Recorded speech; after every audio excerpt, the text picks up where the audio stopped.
Welcome everyone to the Chris Parrish Podcast, episode 104, No Place Like Home.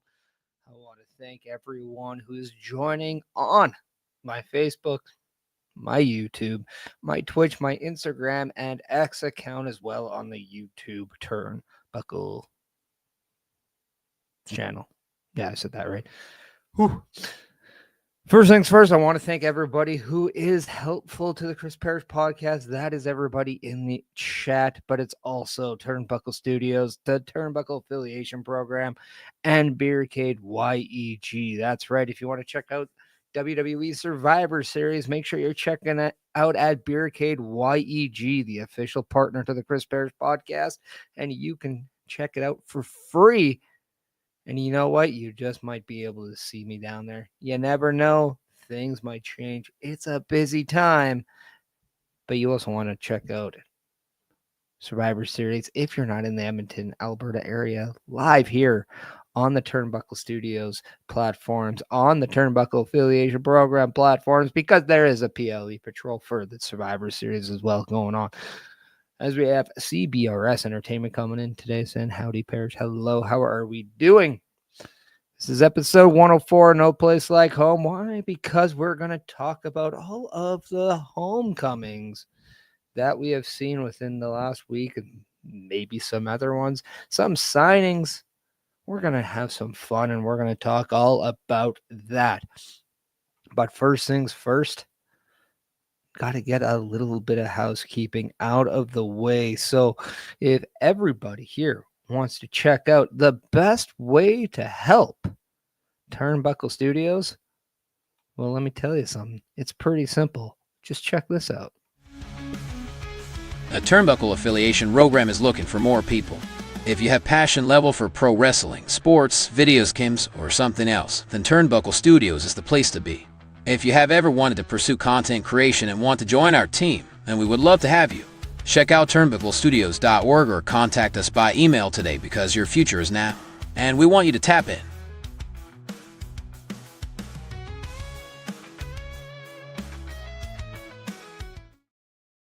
That's right, everybody. If you want to go and check out turnbucklestudios.org, the official webpage of Turnbuckle Studios and Turnbuckle Affiliation Program, you can do that. But if you also want to hit /join after that .org, you can get your direct way to letting us know how you can help us and maybe one day become a part of our team. So the question is, do you want to tap in or not? On today's episode, we're going to talk about the two obvious returns that we saw in WWE in just the last little while. If you watched WWE SmackDown just over a week ago, you saw the in-ring return of Zack Ryder. And whether you wanted a woo-woo-woo or you wanted more of a complete return, it was Zack Ryder who made his way out to answer the call against the one LA Knight. And yes, even though Zack Ryder did come in with a new version of radio, that's right, the downstate version of radio, he was also met with the BFT and took defeat from LA Knight. But that's not what we want to talk about. We want to talk about what we saw, the moment in time that was Zack Ryder coming back to WWE for one night. That's right. In 2025, can you even imagine Zack Ryder in a WWE ring? Yes, we did see Matt Cardona take on Josh Briggs on NXT right after Showdown. And Matt Cardona has even once said that Zack Ryder is dead. But when it comes down to it, the man known as Zack Ryder, the man known as Matt Cardona, they know one thing. And that is the moments make the business.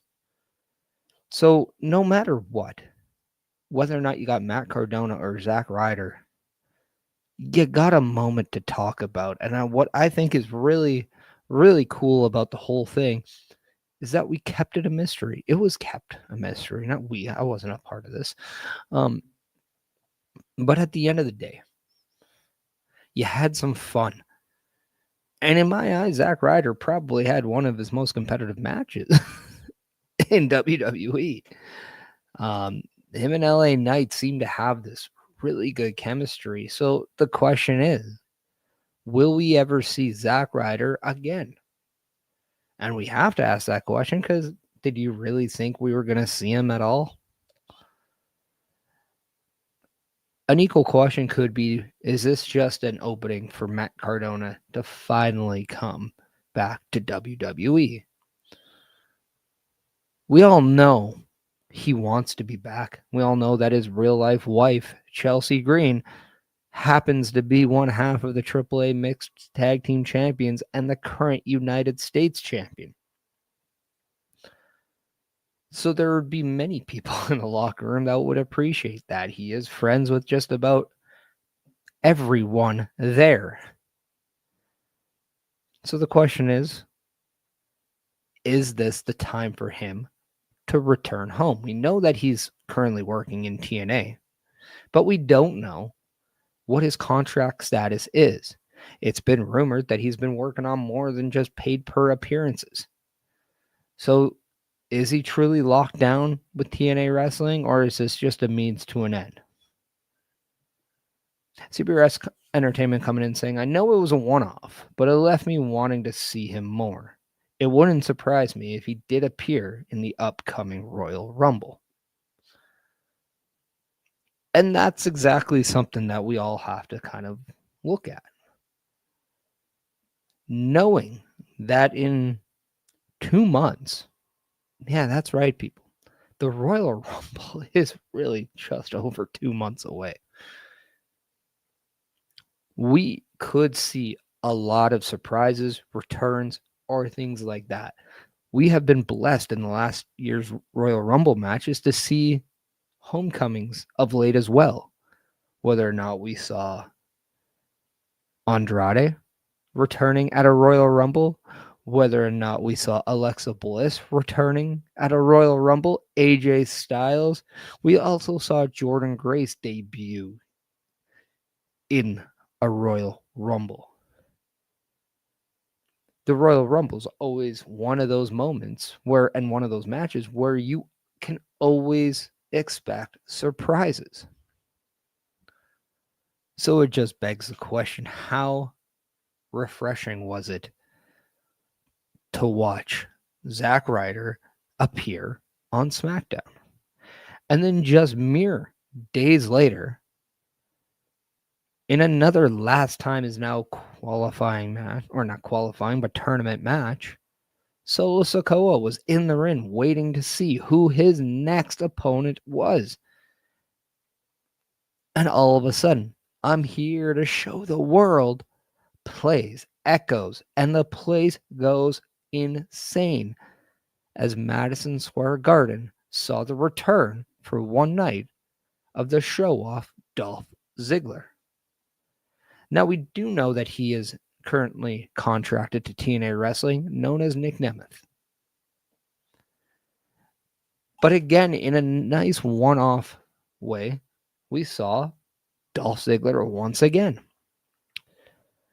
And Nick Nemeth has gone on record saying that he, if anything, would have only done anything with the TNA, NXT, or WWE affiliation if it was meaningful. And he didn't want to go back to NXT because he's felt he's done everything there on his last run in NXT. He became champion. He helped build up the Braun Breakers. He did that already. So he only felt if it was meaningful and it was something on a Raw or SmackDown, the main roster, he would be open to it. Well, being a surprise entry in John Cena's last time is now tournament, that's a pretty damn good reason to say yes. And even if it was a one-time thing with Dolph Ziggler as your moniker, it's worth it. Because even though Dolph Ziggler did what he does best, and that was perform at a high level and just make his opponent look absolutely amazing, sadly in defeat, it was also a moment that you remember and that you appreciate. And when I say they, Nick Nemeth and Matt Cardona both made moments in a time where it's very hard to find out a mystery and to keep it a mystery. Both men did a very well job of that. And let's face it, you watched the program, you enjoyed it. There was a second before that music hit, you were saying, oh, what if it's this guy? What if it's that guy? And then all of a sudden the music plays and you don't worry about what if it wasn't that guy or this guy. You're just happy that it's the one that you're seeing right now. I think that just shows that there is room in pro wrestling and even specifically in WWE that we can still appreciate the moment of unknown. We don't need to know every little detail that comes with the news, the rumors, even though there are many websites, including the podcast that you're watching right now, that want to know. And they feel like it's their duty to provide you with that information. But as a fan, you're still absolutely happy that you can sit down, you can completely ignore what's going on in the real world and just escape to the world of pro wrestling and be thoroughly entertained and surprised. That has not been lost.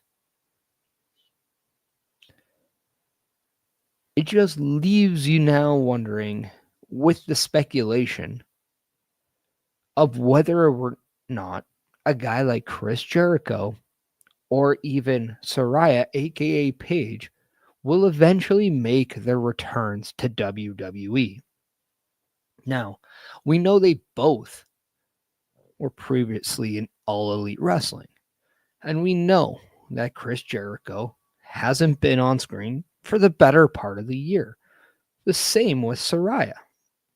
For Saraya, her contract actually ended, as we have Bobby Badito coming in saying, hey, Chris Parrish, hello, Bobby. How are you doing today? And thanks for joining on YouTube. And if you want to be anything like Bobby, he's one of the most and biggest supporters of mine. He always likes the channel on YouTube. So if you want, like that channel. We also have Benji4376 coming in saying, amen. I want to know less. I've been a fan for 40 years. I went through the smart mark phase in the early 2000s. I think you get so smart and you lose sight and get dumb. I mean, you're not wrong. CBRS coming in saying, Saraya's also recently mentioned that she's been getting back into the ring to train. The one thing, too, about Saraya is she said when she left, the door was still open to return to AEW, but also wanted to start a podcast, wanted to do other side projects, and knew that if she was in wrestling, she didn't have the time or the really energy to do other things. So having that kind of time to do it and just stepping out of the wrestling bubble for a little bit was beneficial for her to do other ventures. Bobby's doing well. He was watching Ilya Dragunov and JD McDonough for the United States Championship from SmackDown, which was one hell of a match. So it would be really cool to see Saraya when she's ready to come back to wrestling, whether it's with AEW or WWE. Bobby, thank you so much for liking the video on YouTube, and anybody watching on YouTube can go ahead and do that, as it's very appreciative and it does help the channel. I just know that if you're a fan of pro wrestling, you want to see moments like this. But if you're a fan of WWE, like I am, like I'm not going to sugarcoat anything when I say I do love wrestling. My company of choice is WWE. I've followed it ever since I was a kid.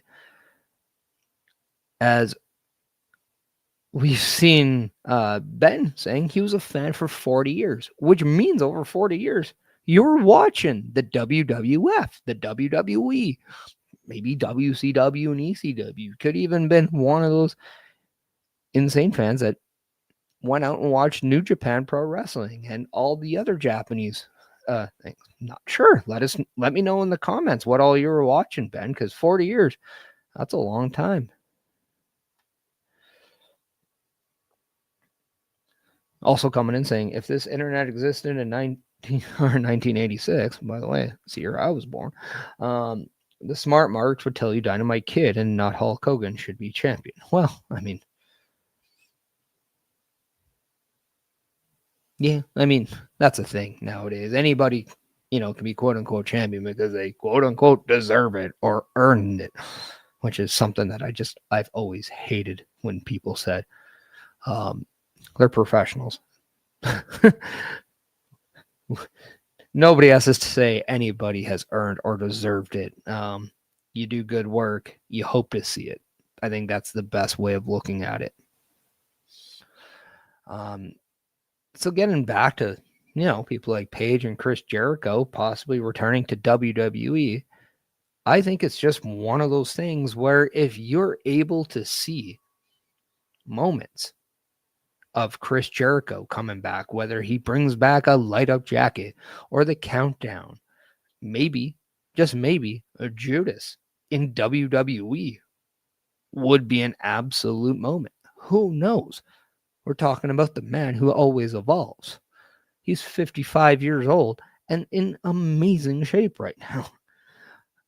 And then when you look at somebody like Saraya, aka Paige, if she was to come back, say in the women's Royal Rumble match, it would just be amazing to see who she could have any sort of matches with. Could she even go down to, say, an NXT and help out, say, the likes of a JC Jane or a Fallon Henley or maybe a Tatum Paxley? Who's to say if her business could stay on the main roster and she works with somebody like an Alexa Bliss, Nikki Cross, Stephanie Vaquer, or maybe somebody like a Julia. Been coming in saying I started watching with WWE, watched NWA, WCW, AWA, World Class Global, ECW, and Ring of Honor until 2008. Some New Japan, etc. Tried AEW when it first started, but couldn't get into it. Yeah, I'm with you on that one, Ben. It's not the easiest thing or company to watch, especially if you don't like that type of wrestling. I'm not going to be the guy that absolutely craps on AEW because to each their own. But if you're somebody that does like a certain type of pro wrestling and then you watch something like an AEW, it might not be for you. And I kind of fall into that category myself. Even though I can appreciate a lot of the acts there, it's just not done in the way that I would prefer it. You're a storyline character guy? I am too. Bobby coming in saying, how about Paige versus Chelsea Green? I mean, sign me up. Anything involving Chelsea Green right now, I think is just a home run. And then Bobby coming in saying, what brand would you have Chris Jericho on if he returned to WWE? I'm not going to lie. Everyone. That might be a cop-out answer, but I think there's room for him on Raw, SmackDown, NXT. Hell, who doesn't want to see a Chris Jericho appearance in TNA? Remember when he left WWE the first time and everyone thought he was going to TNA? There's that big graphic. And then around that same time, I think TNA used a Fozzy song for one of their pay-per-views and just absolutely threw the entire internet in a, oh my God, Chris Jericho's going to TNA. This is awesome. He's going to go to the Impact Zone. We're going to get Chris Jericho against AJ Styles, which, by the way, still could have that again. Remember, guys like AJ Styles still have, like, he's going to retire in 2026. Who's to say we don't get Y2AJ one more time? Been coming in, and if he signs, he definitely appears in NXT and AAA as well. I mean, Chelsea Green and Ethan Paige, our defense against Mr. Guana and Lola Vice last night was a great match. That it was. Ethan Paige almost took a kendo stick to Lola Vice. Does he have a priest on it? Maybe on his naughty list right now. But yeah, we're just talking a lot of these potential homecomings, mainly for WWE, because yes, that's what I mainly watch. So knowing that we saw for one time a Zack Ryder, a Dolph Ziggler, could we see Paige and Chris Jericho in our future? And as Chris Best said earlier, we do have the Royal Rumble. As we have Andre C in the house, 1987. What's going on, buddy? How are you doing? Thanks for joining in. Appreciate you. Did a great job. If you want to support him, make sure you're going and checking out. He was on Point of View earlier with Bobby Munson and Ed Fries on our local establishment channel. So go check out that. And Andre does a lot of great review shows, whether it's with local wrestling or even, I don't know if you still do the Japan wrestling, but know that. Andre, if you're feeling a little ill, I heard more cowbell always helps. We're old, we know the reference. But yeah, we're talking a little of the potential homecoming to wrestling. And I think we all like a little bit of homecomings. Whether it is, like we said, Dolph Ziggler, Nick Nemeth, potentially Paige and Chris Jericho, that would be pretty cool. Ben coming in saying Paige deserves a redemption arc based on her importance in the NXT women's division. And how cool would it be if we saw Paige once again in NXT? Again, I put out the potential, what if she worked with some of the current acts in NXT? We talked about Lola Vice on AAA. We talked about Tatum Paxley, who I think, by the way, can we just give a shout out to the work of Tatum Paxley in the last little while? She has been killing it. And that turn from Izzy Dane on Tatum Paxley this past Tuesday on NXT, it was phenomenal. And Izzy Dane versus Tatum Paxley is going to be amazing. But Paige with either one of them. Paige against like a Lyra Valkyria, a Rhea Ripley. But staying with NXT, what about a Jada Parker? It seems like Jada Parker, for the longest time, is on that little, are we going to do something with her or are we not? Are we going to do something with her or are we not? It seems like she is at the dance, just needs the perfect dance partner to get her to that next level. A possible Soraya Paige could be that person that absolutely helps her get not only to an NXT title, but maybe to that jump to a Raw or SmackDown. Yeah, definitely has stepped up. And Andre coming in saying Jericho will return at the Rumble. If anybody's like me, the Royal Rumble is just a fun event for all of the best possible, oh my God, holy you know what moments. Because you're always going to see something new. Somebody come back, somebody return, but somebody always is going to surprise you.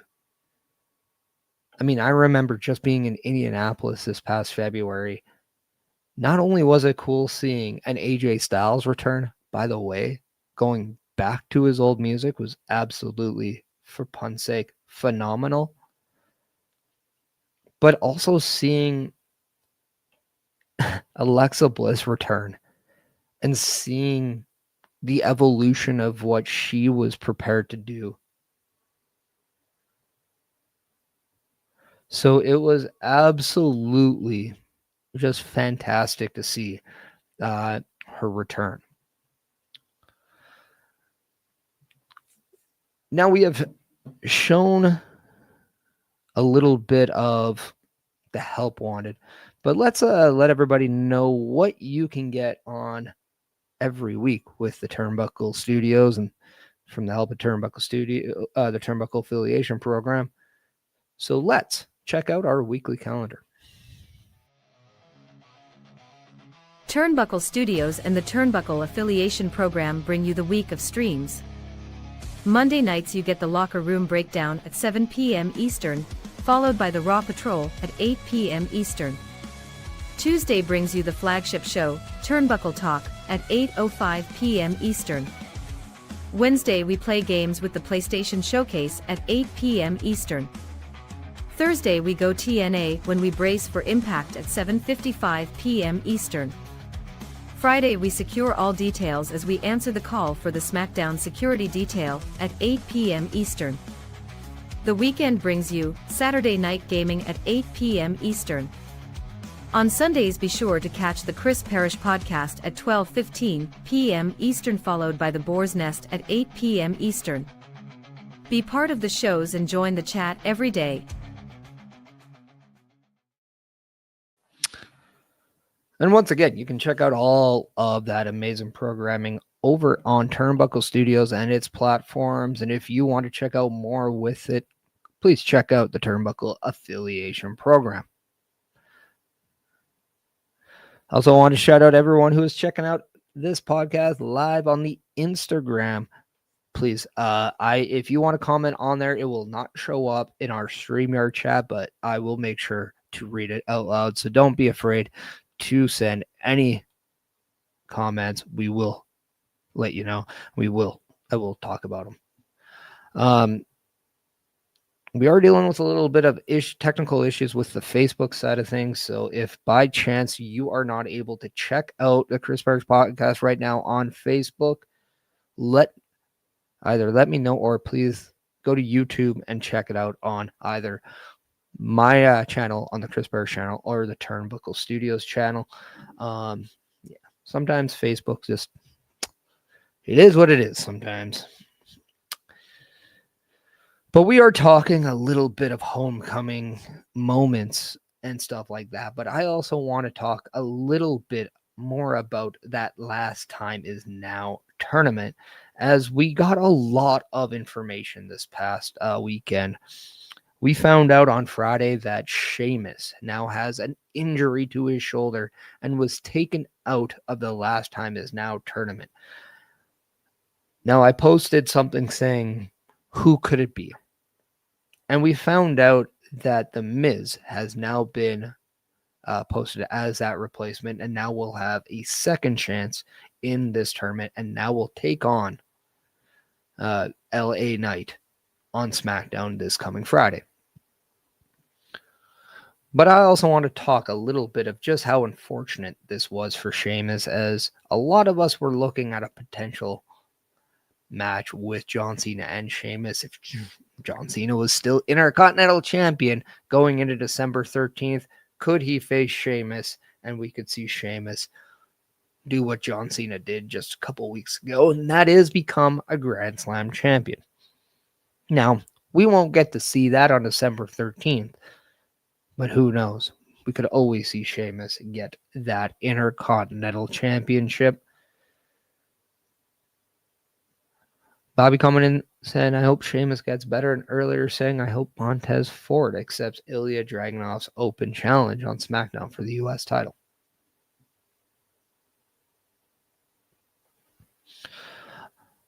Now, with this Last Time Is Now tournament,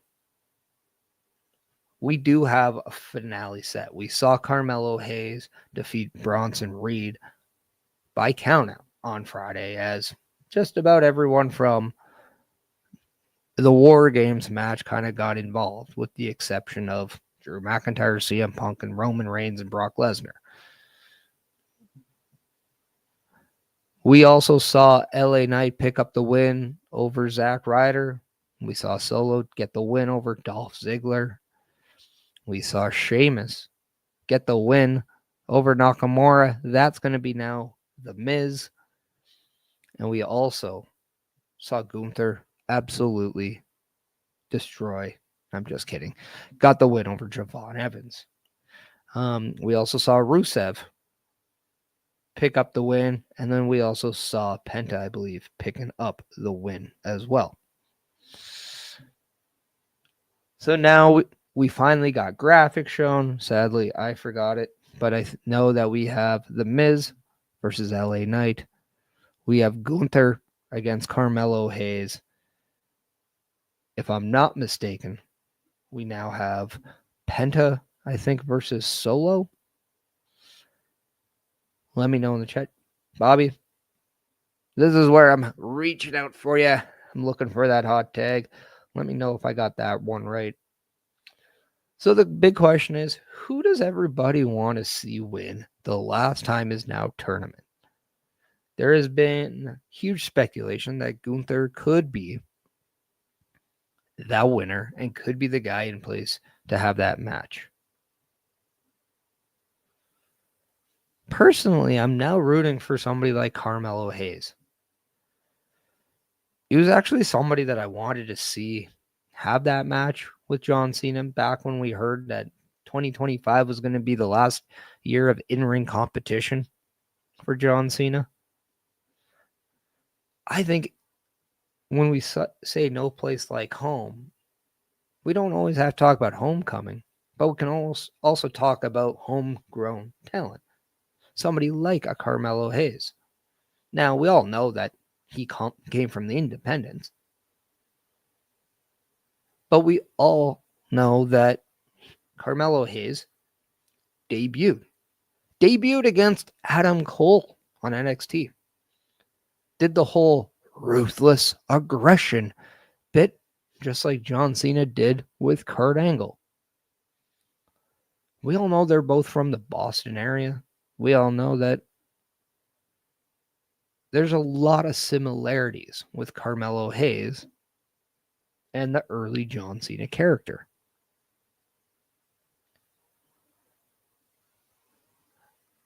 If you're asking me who I think would be just a great young guy to maybe get that honors, Carmelo Hayes is the perfect guy. We're seeing Dominic Mysterio get a small program with John Cena right now. And just in a 3-4 week way, Dominic Mysterio is most likely the last real program for John Cena. So John Cena is going out doing a program with Dominic Mysterio. Could he go out with a match with Carmelo Hayes? CBS Entertainment coming in saying if they want to push Carmelo Hayes, then a win over Cena should help greatly. Yeah, I know win over Gunther can be absolutely huge as well, as Gunther had just secretly a great 2025. Won the WWE World Heavyweight Championship as he defeated Jey Uso to reclaim that championship. Retired Goldberg. So he has a history of retiring people on Saturday night's main event. So the question is, who don't we want to see? And I think that is the way we kind of bring it back down. Do you want to see LA Knight? That could be another possibility. Do you want to see The Miz? As a lot of people want to see that Miz John Cena match one more time. Do we want to see Solo Sikoa or Penta? And that's kind of where it is. Do we want to see Rusev and John Cena and see Rusev get that last match? And then once again, we have main event Jey Uso. and hear me out, but since Jey Uso got involved in Bronson Reed business, can we not predict that Jey Uso is going to have the same fate in his next match in this tournament, and we see the Vision cost him his opportunity of advancing? Because if I'm not mistaken, that would put him in line to go up is it Jey Uso and Rusev? Is that in the next match? And if that's the case, do we really need the Vision to help Rusev?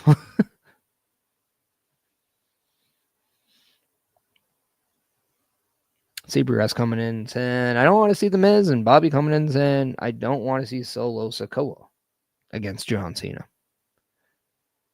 So, and I think we all can agree that this is an opportunity where WWE is going to listen to the fans. Ben coming in saying, I was hoping Obafemi got Cena's last match. I think a lot of people were actually hoping Obafemi had an opportunity in this tournament. I can understand and appreciate the Javon Evans spot. In fact, I would have loved to see at least 2 NXT superstars in this tournament. But I think Obafemi, right now, I think he is going to be one of those after WrestleMania call-ups. And I think there are probably bigger plans for Obafemi in the sense of I think WWE looks at Obafemi as kind of one of the next big guys. So I don't think him coming in from a tournament standpoint, and you may have that Gunther match, you may have a Rusev match, you might have a Bronson Reed match. I think you want to save those for bigger moments where it could bring you in better viewership, more money, more revenue, and all that. Whereas I think Javon Evans right now, you can come in, you can have a great match, you can lose, and it doesn't affect him because, well, one, he is very young, but there's a lot of growth still needed for Javon Evans. Whereas for Obafemi, I think there's more protection on the character. Not to mention, he still has closure for that NXT championship because he doesn't lose very often in NXT. So unfinished business with Ricky Saints 100%. That chapter needs to be closed before we see anything. And you never know. John Cena on Tuesday on NXT might handpick Obafemi to be in the Iron Survivor match. And maybe he goes back to back. Ben, yeah, it was kind of surprising to see him come back at that time. But I do think it was to have that closure with Ricky Saints. Not to mention, this might be a situation. I'm not too sure if WWE has been very happy with the title reign of Ricky Saints so far. So the decision could be putting the title back on Obafemi earlier than what we would expect. So with all that being said, this is why I don't think Obafemi was in the tournament. Another guy I would have loved to see in this tournament was Ethan Paige. I know Bobby Stats was ailing for it. I was ailing for it. I think we were all hoping for a little bit more of Ethan Paige in this one. But especially if we would have got Ethan Paige versus a mystery opponent, and that mystery opponent was Zack Ryder, that would have been pretty fun for everyone. Could only imagine a Chelsea Green segment of who she's rooting for in this match. That he did. And Ben, I think what you just said about the match with Trick, I think Trick Williams is now more in line to be the next call-up. out of NXT before Obafemi. I think Trick Williams could be a Rumble entrant. I wouldn't be surprised if Obafemi is as well, but I think Trick Williams is at least doing it with the intention of coming up permanently. So, yeah, no, I'm just based out of this tournament, though, we can now selectively say who we don't want to see. I mean, I don't know if Rusev is necessarily the person everybody wants to see either, even though I think we all want to see Rusev kind of go into a championship soon. I mean, I'll say this. What do we rather have right now in this moment? Sheamus winning the IC title or maybe Rusev winning the IC title? I think I'm going to go closer to Rusev, being the next IC champion or an IC champion because I want to see a direction with him. Sheamus, you can always come back to it later. I think I just want to see Sheamus in stuff that I care about. And right now, I want to just see Sheamus get better and then back into something we care about.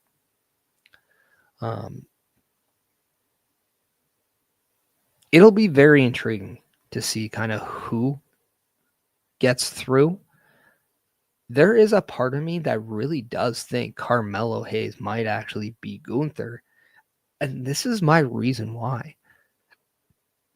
Did you guys see how strong Carmelo Hayes looked against Bronson Reed?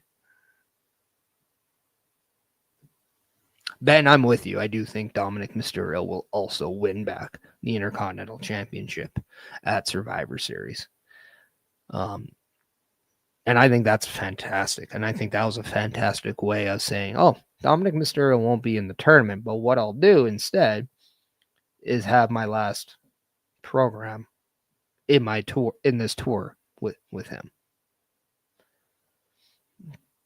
Bobby coming in saying, I'd be down to see Carmelo Hayes versus Penta.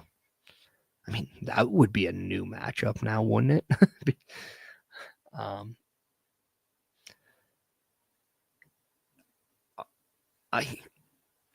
I can't. I don't know if Penta will be tagged as the guy, but what an absolute stick it would be if Penta was the guy that all of a sudden in his first year with WWE, because we have to remember, he started earlier this year. He debuted in 2025 with WWE. Like right after the Raw in Netflix. And it was right before the Royal Rumble. Imagine if Penta in his first year with WWE also was the guy who had John Cena's last match. Ben coming in saying, having the IC title on the line in his last match muddles the waters in terms of storytelling. Yes, but also in the sense, and I would advise maybe to look at it from this perspective as well. Normally, when you say pass the torch, passing the torch could mean multiple things. It could be, hey, I'm slotting you as the next guy. All right. Like I want, based on, I'm now passing my legacy and I'm giving it to you. Or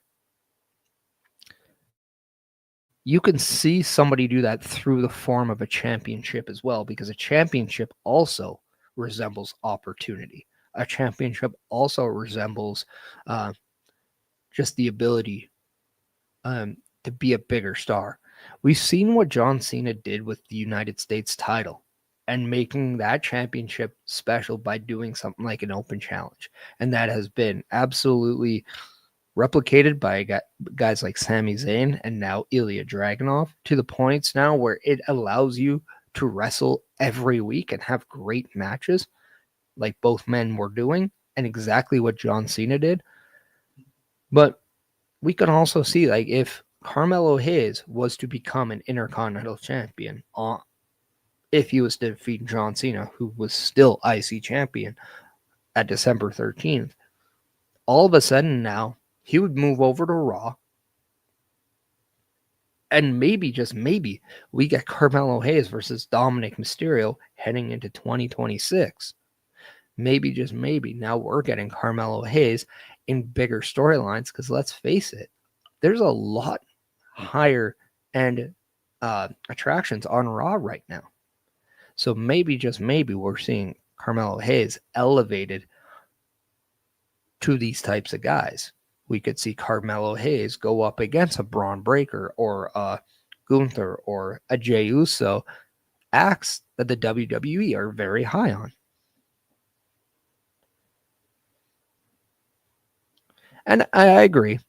It's why I'm more on the side of John Cena losing back the IC Championship at Survivor Series and not keeping it to December 13th, Saturday night's main event. Carmelo Hayes and Finn Balor.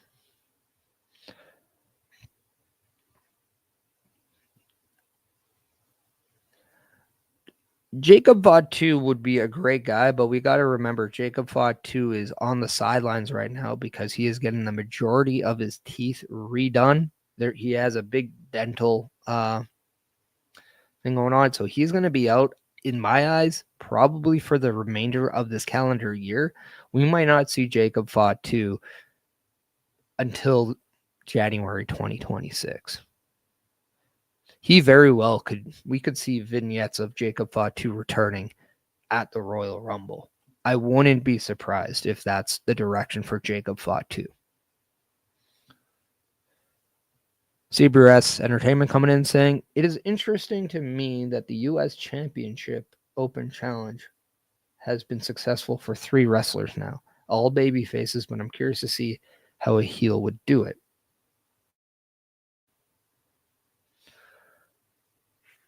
And Ben, I'm just speculating. I don't know how long it's going to be, but there could be a lot of complications with dental work. So I think there's patience with Jacob Fatu because I think he is also another one that WWE is very protective on as well. And I say that because you mentioned Obafemi.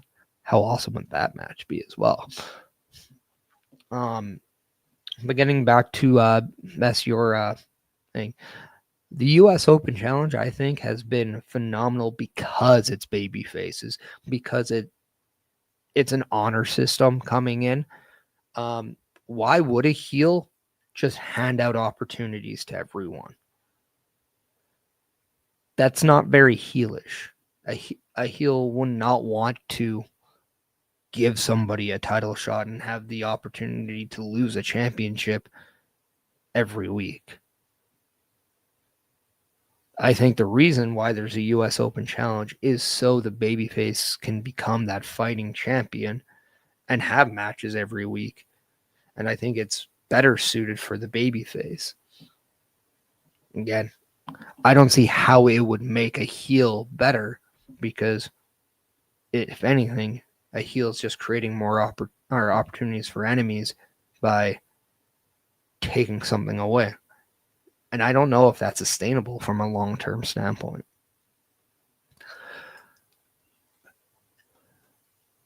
If you want a chance to actually help out Turnbuckle Studios and the Turnbuckle Affiliation Program and want a chance to get merchandise, we do have an online merch store.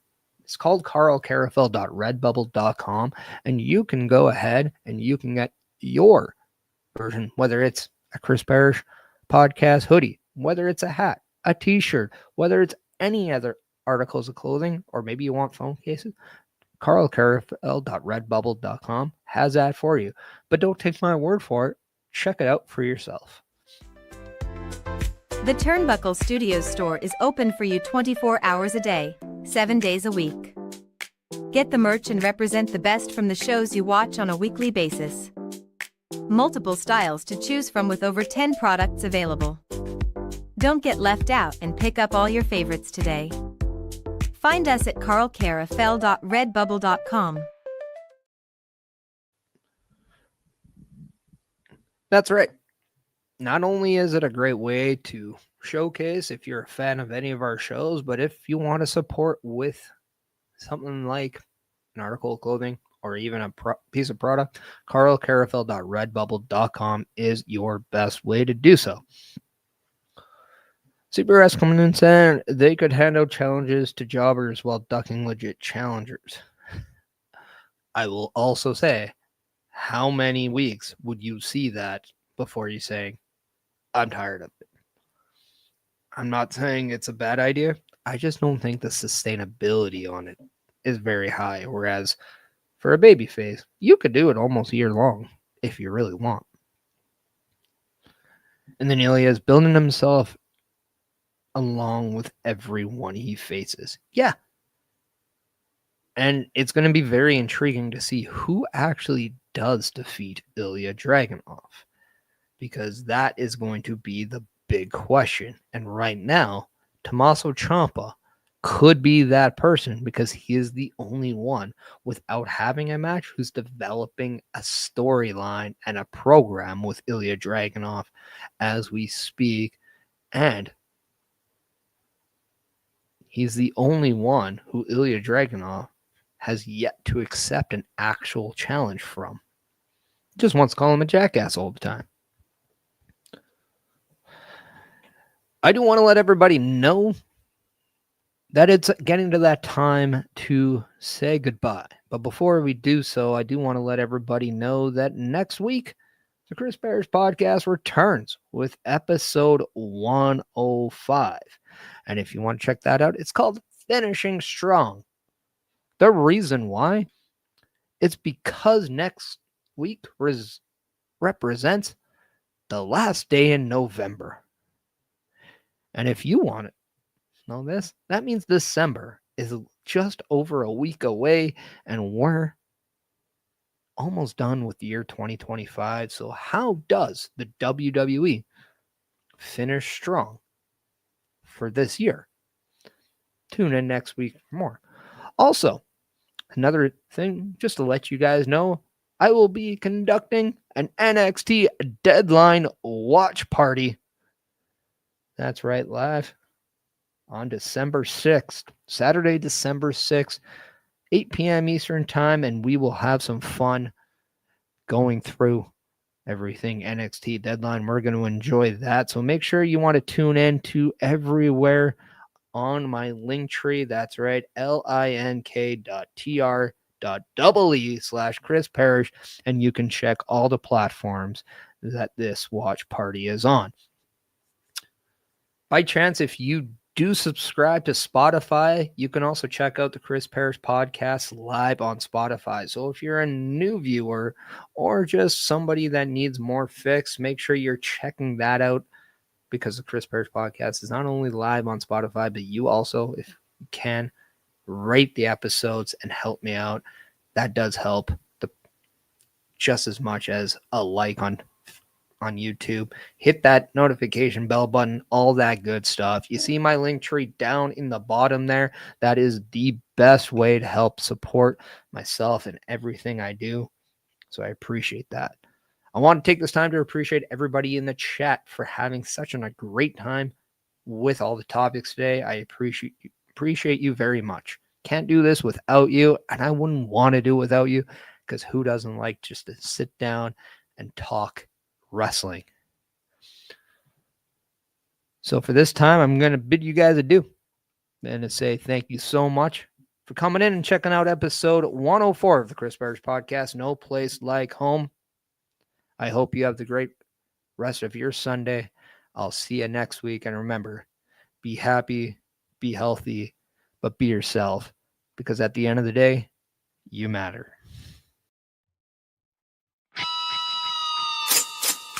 Through the clouds, faster catch us from falling coast to